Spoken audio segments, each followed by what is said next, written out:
Apa perlu saya buat jika disahkan positif COVID-19? Jangan risau. Jika anda disahkan positif COVID-19, ikuti langkah-langkah berikut supaya kami boleh membantu anda.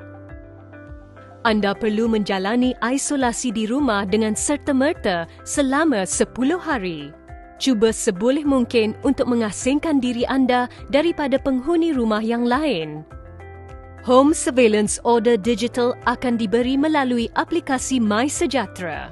Pastikan anda telah muat turun dan daftar di MySejahtera supaya kami boleh menghubungi anda.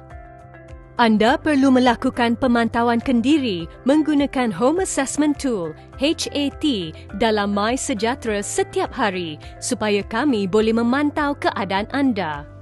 Anda akan menerima mesej ataupun panggilan peringatan daripada pihak KKM sekiranya belum menjalankan pemantauan kendiri. Pemantauan kendiri penting untuk memastikan tindakan seterusnya, iaitu jika anda kekal tidak bergejala, anda boleh teruskan pemantauan kendiri setiap hari.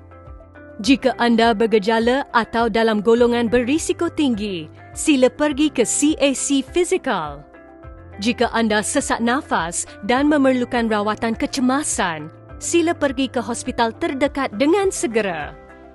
Status kesihatan anda akan sentiasa dipantau melalui CAC Maya dan pihak KKM akan menghubungi anda jika anda memerlukan perhatian. Maklumat penting. Jika anda memerlukan bantuan, sila hubungi CAC Helpline di talian 0377239299 dari pukul 8 pagi sehingga pukul 9 malam, 7 hari seminggu. Untuk maklumat lanjut, sila layari covid19.moh.gov.my. Bersama, hentikan wabak COVID-19.